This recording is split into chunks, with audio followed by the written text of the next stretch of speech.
Hi there guys, how are you? Já tentou ler um texto em inglês e ficou completamente perdido? Não se preocupe então que essa aula é exclusivamente para você, porque a gente vai abordar aqui técnicas práticas de compreensão textual independentemente de qual certame você vai fazer, seja a prova do Enem, prova de vestibulares de faculdades, provas de universidades públicas, de concursos públicos como IBAMA, a ACE, Banco do Brasil, Embrapa, cujos editais, alguns já estão abertos e outros estão para abrir agora nesse ano de 2025. A gente vai aprender técnicas práticas de como resolver essas questões e não apenas isso, mas num curto espaço de tempo, porque independentemente da prova que nós estamos fazendo, o tempo ele é crucial.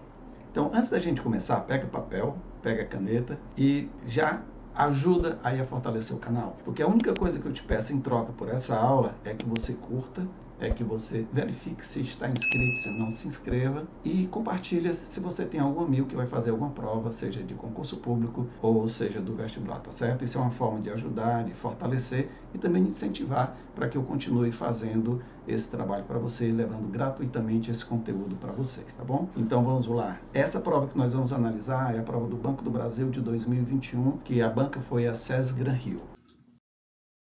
Essa aqui é a prova, são 9 parágrafos, você vê o tamanho do texto, né? Para você ter uma ideia, eu não leio muito lento em inglês, eu leio até rápido. Eu levei 4 minutos e 3 segundos para ler todo esse texto. Já imaginou? Então, uma única leitura. Em uma única leitura, dificilmente a gente capta todas as ideias principais do texto, todos os pontos necessários. A compreensão ela não fica completa, ela fica sempre faltando um pedaço com uma única leitura. Então, teria que fazer várias leituras. Agora, imagine uma prova cheia de texto de português e de inglês e eu fazer umas 3 ou 4 leituras sobre esse texto para tentar resolver 5 questões. Então, não é por aí. Então, a gente vai exatamente ver técnicas práticas para a gente economizar tempo e ter a certeza de que o que nós fomos marcar lá na questão seja a resposta correta. Tá certo? Então, a primeira questão que a gente vai olhar é essa daqui e a gente vai analisar alguns pontos, tá certo? Então, primeira coisa, a gente nunca começa numa prova de inglês lendo o texto. Deixa o texto por último, a gente vai concentrar a nossa atenção nos enunciados da questão, saber o que é que o enunciado está pedindo. E o enunciado dessa questão está pedindo the purpose of the text. Então, o propósito do texto. Então, eita, Rivaldo, e agora? O propósito, eu vou precisar ler o texto todo. Não necessariamente. A gente vai atentar agora para essas técnicas aqui. Então, várias dessas técnicas a gente vai aplicar ao longo das questões e você vai perceber que a gente vai conseguir identificar a resposta certa sem ao menos ver vocabulários do texto.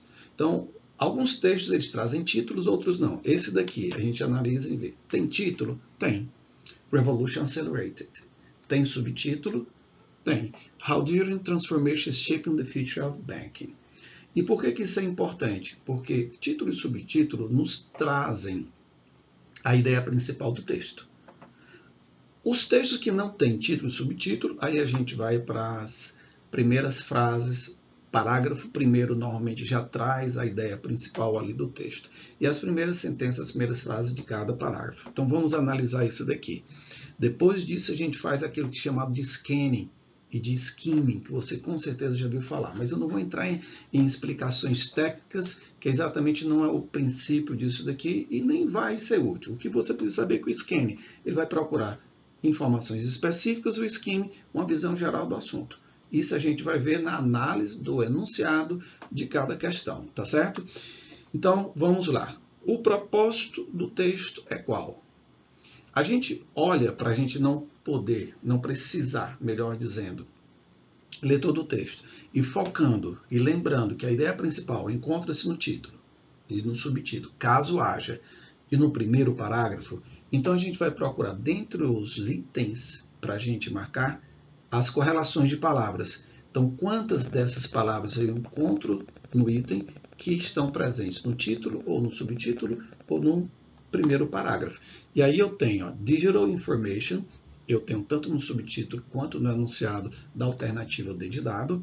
Eu tenho Accelerated, tanto no título quanto também no enunciado D de dado. Eu tenho COVID-19 e Coronavírus. Coronavírus é a mesma coisa de Covid. Se você olhar o que é Covid, Coronavirus Disease. doença do coronavírus. A mesma coisa, Covid-19, coronavírus. Então, claramente aqui eu já marcaria o item D de dado. Veja que a gente não precisou traduzir absolutamente nada. Mas vamos fazer uma outra abordagem, elimina isso daqui e vamos para outra forma de a gente identificar, usando agora palavras cognatas. E o que são palavras cognatas?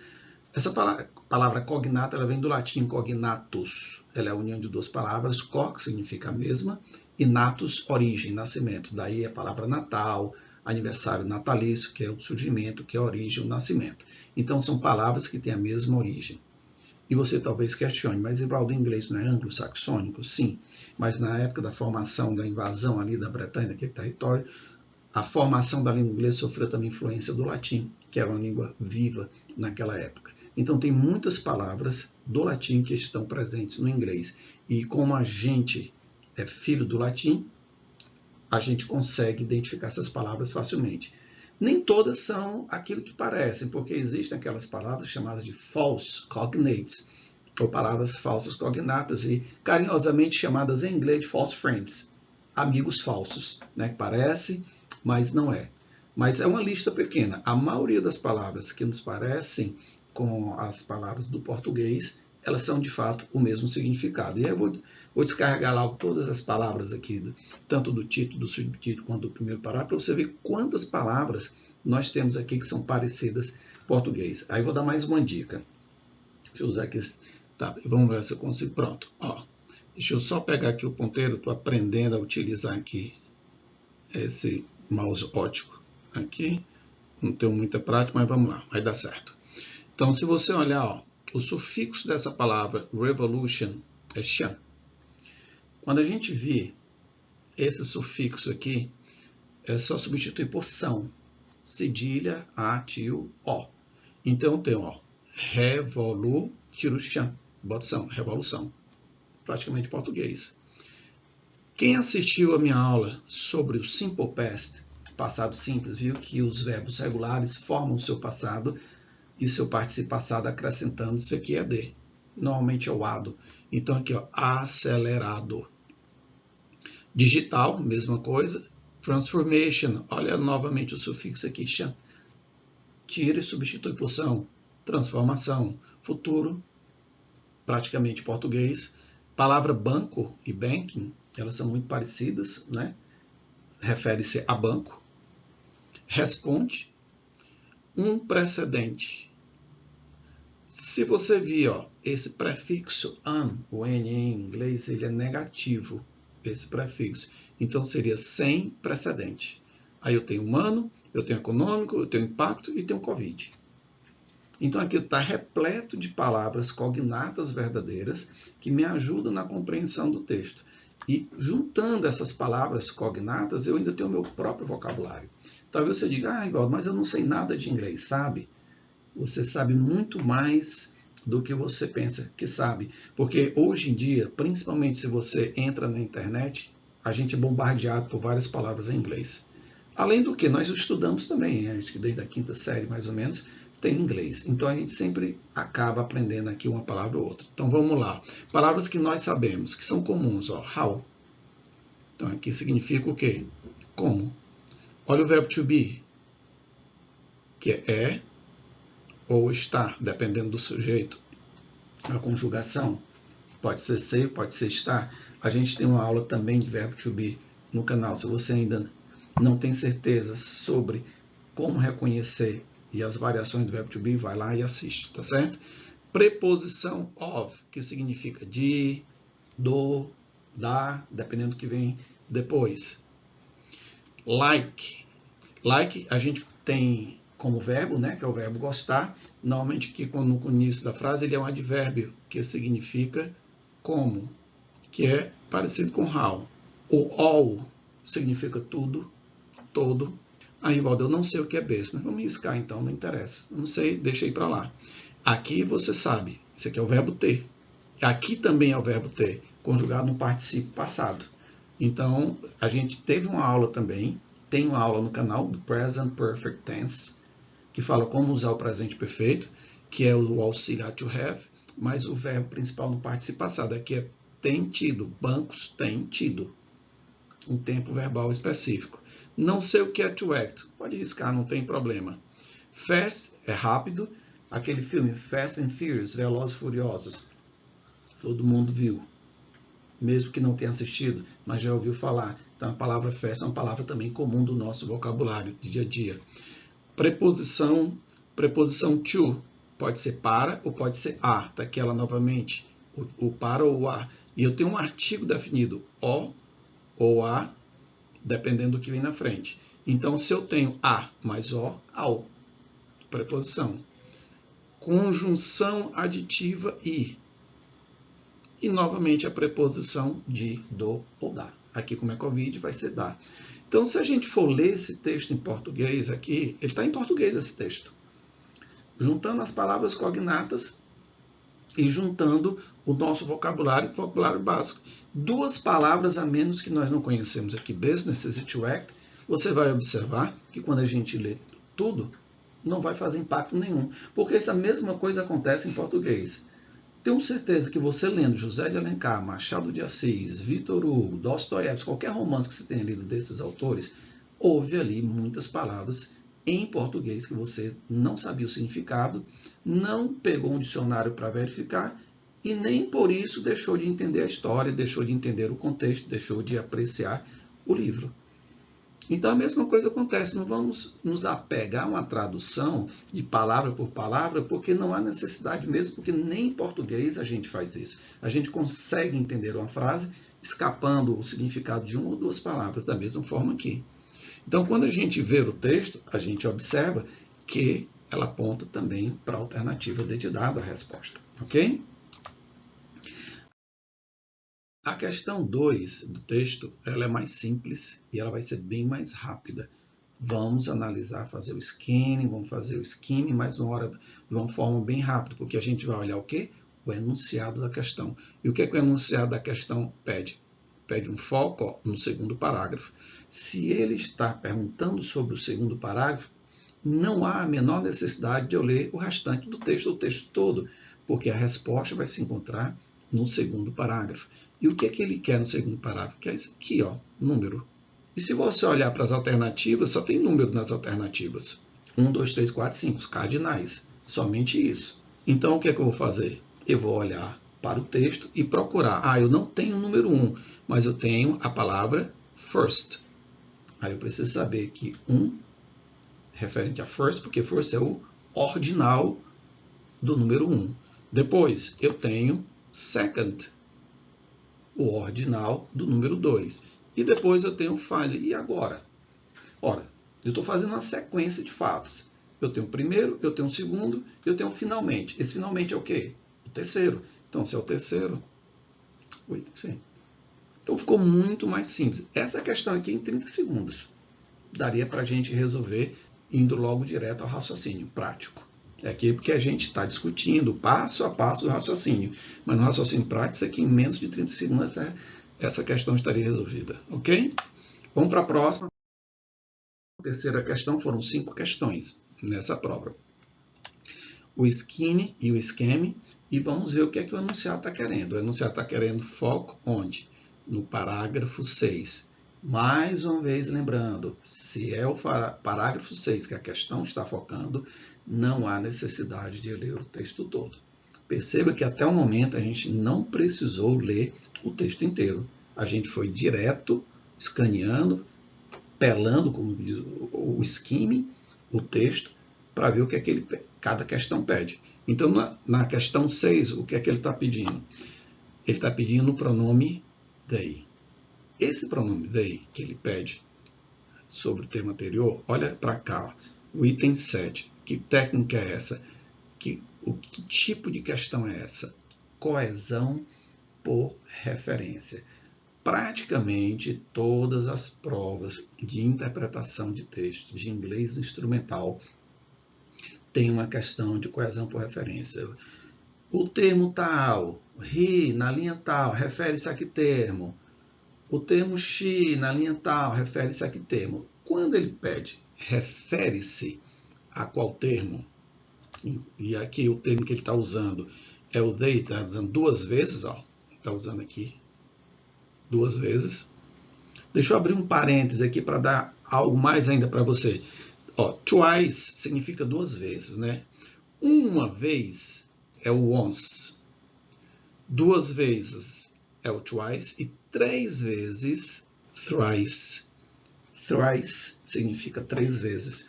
Ele não é muito comum a utilização dessa palavra, mas no inglês erudito, em literaturas mais avançadas, a gente pode ver essa palavra. Então, quando você a vir, thrice significa 3 vezes. Então, once, uma vez, twice, 2 vezes, como aqui está se referindo ao pronome o they 2 vezes, né? Uma vez aqui, outra vez aqui, twice, e 3 times, ou seja, 3 vezes é thrice, tá certo? Isso aqui é um bônus para você. Muito bem. E ele destaca aqui o texto. Ó. O que a gente o que? Ele quer saber o que vem antes do they. O que aqui refere termo antecedente ao que vem antes. Então eu tenho aqui, ó, onde se encontra a frase onde se encontra, but they also show how they see that industry in the years to come. E eu quero saber esse they aqui, ele se refere ao termo antecedente, mas qual termo antecedente dessa sentença? A sentença toda é essa, ó. The results give a fascinating insight into bank leaders' approach during these unprecedented times. É muito fácil. Quem é o sujeito dessa oração? É o que está começando a ação. O sujeito, ele vem antes do verbo, vem no início da oração, porque o verbo é esse aqui. Então, o sujeito é the results. Tá no plural? Tá. Você não vai procurar nada no singular, porque they significa eles ou elas. É plural. Então, o sujeito aqui do plural é the results. Então, nesse caso, a alternativa P de bola. Deu para entender legal? Muito bem. Vamos partir para a próxima. Fazendo aqui novamente, escaneando as informações específicas, os pontos principais, visão geral. E o que é que o parágrafo, o que é que o enunciado quer? Ele quer foco agora no último parágrafo. Mais uma vez, lembrando, eu não preciso ler o texto todo. Eu quero saber o que é que vem nesse último parágrafo. E ele destaca aqui, ele coloca entre aspas, é a primeira frase, ó. É a primeira frase. In short, banks are best placed to succeed if they commit to end-to-end digital transformation. Ele quer saber isso aqui. O que é que ele quer? Ele quer essa expressão aqui, ó, in short. Ah, Rivaldo, mas eu conheço, já vi essa palavra aqui, in short, mas não estou lembrado o que é. Tá bom. Vamos esquecer um pouco em inglês. Vamos pensar em português. Isso aqui não é um texto. Isso aqui é uma dissertação. É uma redação. É uma composição. Então, qual é a estrutura de um texto? Eu tenho o primeiro parágrafo, que será chamado de introdução. Os parágrafos seguintes de desenvolvimento ou corpo do texto. E o último parágrafo, pessoal, olha aqui, ó. Último parágrafo. O último parágrafo é a conclusão. E é o que ele quer, ó. Ele quer essa ideia aqui.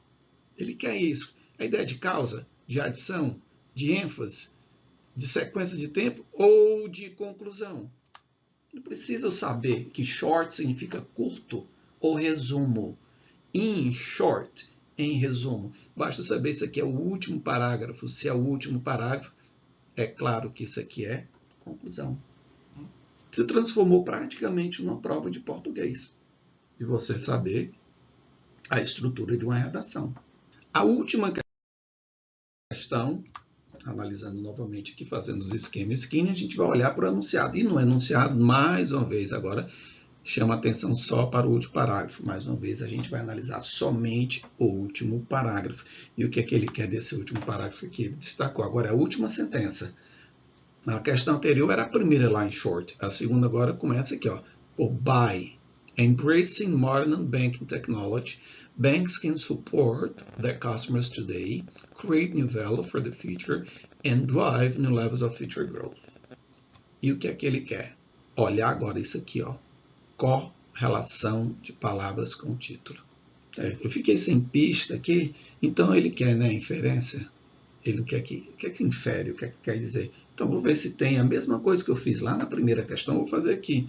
Então, eu encontrei aqui, ó, Modern Banking Technology. E no item B de bola eu tenho Modern Banking Technology. Tem mais alguma outra? Tem Future? Eu tenho Future? Tem. Eu tenho Future. Today? Eu tenho Present. Hoje e presente. Então, me aponta para a alternativa B. Vamos ver uma outra abordagem? Esquece isso aqui.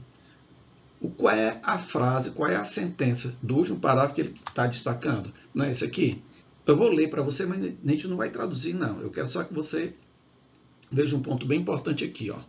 By embracing modern bank technology, banks can support their customers today, create new value for the future, and drive new levels of future growth. Pergunto, nessa frase, você encontra alguma palavra negativa?